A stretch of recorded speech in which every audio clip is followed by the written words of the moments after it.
Welcome to the Firmly Founded Teen, where teens get skills they just don't teach in schools. I'm your host, Joey Mascio, and this is episode 15, Taking Action. Before we get into today's episode, I want to announce something awesome. It's the end of the month, which means I'm taking on teens who want to join my Crucial Life Skills for Teens program. It's a 3-month program where teens learn the crucial life skills necessary for success and happiness after high school. There is one-on-one coaching with me, fun and transformational training videos, and prizes to be won while you are learning how to be even more awesome. Classes start at the beginning of each month, so head over to firmlyfounded.com to get in on the next session. But that is not the announcement. The announcement is I will soon be launching a version of my 3-month Crucial Life Skills program that has no one-on-one component for teens who may be shy or just don't like the idea of talking with someone face-to-face, but would rather do everything in a faceless setting that might be more comfortable for them. So, if you're a teen or a parent of a teen and you've thought about my program before but just couldn't get your teen to commit to meeting with me live, then this is a great opportunity to get the same lessons and skills taught in a more comfortable setting that your teen would actually be willing to do. I'm still keeping my regular program with the face-to-face meetings with me, but both will be available very soon. So if you are interested, then check in on my website in the next week or two to see when it officially becomes an option. My goal is to start the first class of the Faceless meeting July 1st alongside with my regular class, but it might be August 1st. So check the website and listen to future podcasts for updates. You can also sign up for my monthly newsletter for parents of teens at firmlyfounded.com. All right, on to the episode. One morning, Nancy is driving down the California coast on her way to a once-in-a-lifetime job interview at the company of her dreams. The position needs to be filled today, and it's down to 2 possible candidates, and she's one of them. As she drives across the Golden Gate Bridge, out of nowhere, a cute little otter appears on the road in front of her. Nancy loves otters. She swerves, loses control, careens through the railing, and Nancy and her car plummet into the water below. Her Volkswagen sinks to the ocean floor. As it slowly starts filling up with water, Nancy knows she needs to get out. Like lightning, she opens the glove box and starts reading the car's user manual. I mean, she's never been in this situation before, and she's a little confused on what is the right first step to take. So wasting no time, she speed reads through the table of contents, looking for any section on what to do if you and your car are stuck at the bottom of the ocean floor. She's flipping through headlight adjustment, replacing a flat tire, changing your oil. It's got to be here somewhere, she thinks. She stops when she sees the section titled Maximizing Trunk Space. Oh my goodness. I could have had 2 extra cubic feet of storage space this whole time. She looks over her shoulder at the back of her car. I probably have a minute to try it out. After 7 minutes of maximizing her trunk space, her feet are soaked in several inches of water. Nancy realizes that water is cold. Maybe she should wait until the afternoon when the water warms up a bit. That would probably be the perfect time to swim to the surface. After waiting for a bit, the salt water is at her waist now, and she tells herself a motivating mantra, there is no time like the present. So, she furiously gets to work at making a list of the best swimming styles that would get her to the surface the fastest. But she realizes she's really afraid of sharks. What if she runs into one on her way to the surface? She has an idea. Call Joan. Joan's a scuba instructor. She'll know what to do. Miraculously, her phone has service down there. Her and Joan get right to work talking about Nancy's fear of sharks and strategies to stay safe. I mean, after they talked about how things were going, and Joan shared a crazy, semi-unrelated story of her trip to the Bahamas last year. Dude, it was a hoot.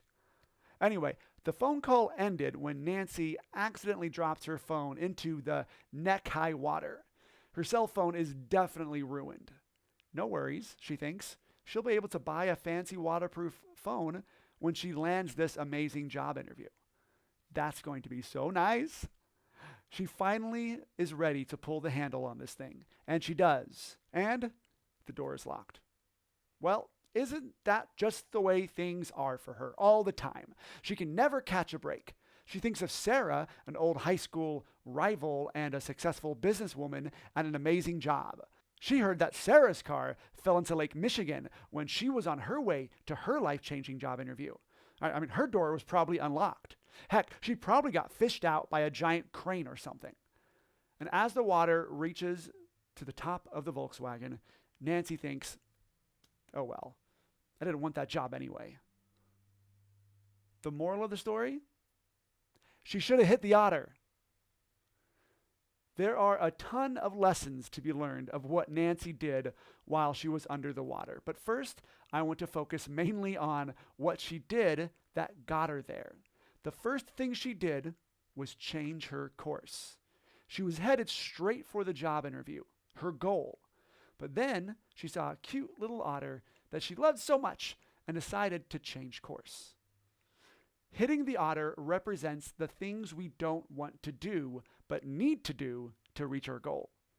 The otter is the action we are avoiding. If your goal is to have more friends, the otter is talking to that person you've been thinking about talking to but haven't. If your goal is to get good grades, then the otter is that essay you have to write but don't want to. If your goal is to get a job and make money, the otter is creating that resume and looking for job openings. Right? The otter is the next hard thing you need to do to get closer to your dreams. And we avoid it. We avoid it like a cute little animal in the road. And what we really need to do is hit it head on. A quick timeout. This is not saying to kill all otters. I don't want PETA to come after me. People for ethical treatment of animals. I love animals. All right, the otter is just a metaphor for things that stop us from taking action. And in the story, the otter would have moved out of the way if Nancy kept going. Because sometimes, actually, the things we're afraid of happening, if we take action on what we want, don't actually happen. So, and if they do happen, it's really not that big of a deal. Again, just a metaphor. I do not advocate killing otters or any cute creatures. Or any ugly ones. I mean, man, being politically correct is hard. Time in. Now, since you are either moving closer to your goal or farther from it, swerving away from doing the next hard thing can put you trapped in a car at the bottom of the ocean, metaphorically speaking. Okay? Now, down here, we have two types of action we can take: massive action or passive action. Massive action would be opening the door or rolling down the window or finding a way out and swimming up to the surface, no matter what. Right? Brooke Castillo gives a great definition of massive action. Quote, action you are going to take and continue taking until you hit your goal. Massive action includes the process of anticipating obstacles and being willing to fail and try again and fail and take more action and do it wrong yet try again and on until you reach your goal. No stopping for any reason until then. End quote. Massive action for Nancy would have been trying all the doors, the trunk, the windows, trying to break the windows, trying everything and failing but not giving up until she got out of the car. Nancy didn't do any of that. And sometimes, neither do we. Sometimes we spend more time in passive action. The definition of passive action, again from Brooke Castillo, quote, passive action does not get you the results you want. It doesn't even get you closer to the results you want. Passive action has to do with consumption. Examples are reading books on a topic, taking classes on a topic, and talking to someone about a topic. Passive action doesn't require any failure because all you're doing is thinking about what's possible. You're not creating what is possible. End quote. Nancy did so much of this in the story, reading the car's user manual to find the best way to get out, making a list of the best swimming styles for when she got out, calling a friend to talk about getting out. But she never got out. She never opened the door or rolled down the window, however you get out of a car, all right, when it's under the water, and got out. You will find yourself wanting to do this in your life. You have a big goal, maybe in college, or maybe in your career, or maybe a big goal to get to one of those two options. And you'll find yourself taking mostly passive action because you are afraid of hitting the otter, doing the one thing you need to do next to get you to your goal. Now, of course, there's always a third type of action you can take. It's called inaction, which is more than just not doing something.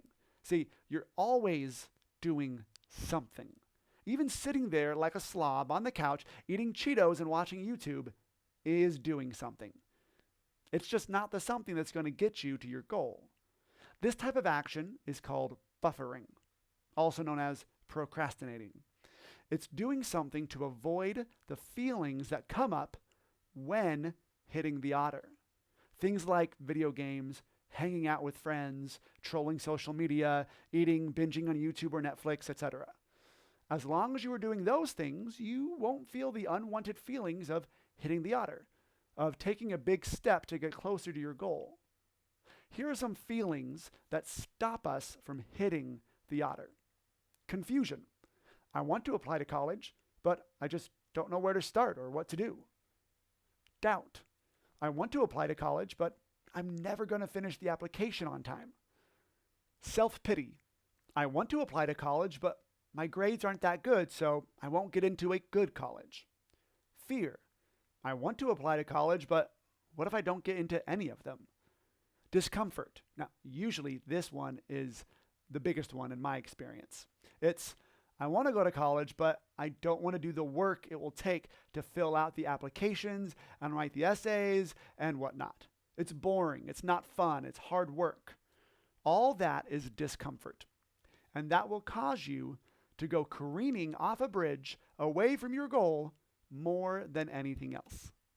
So, what do? How do you have the courage to hit the otter? How do you avoid passive action and inaction and take massive action to get you to your goals and dreams? Well, that can look different to everyone. For me, I look at my goals like oxygen. If you pursue your goals and dreams like you pursue oxygen, you would reach them every time. If I'm underwater, I'm going to swim to the surface and keep swimming until I get to oxygen. And I just choose to know that I'll get there eventually. Or if I'm on the road to where I need to get to, and there's a cute little otter in my way, I know that avoiding it will deprive me of my oxygen. And I won't let that happen. Because if there is something in my way, whether it's something I need to create, a person I need to reach out to, a story I need to write, I won't let those things, those feelings of discomfort, fear, self-pity, doubt, confusion, stop me. I'll process them and then hit that cute little animal so hard that he ends up just a red mark on my bumper. Yeah, I'm definitely going to get in trouble with PETA.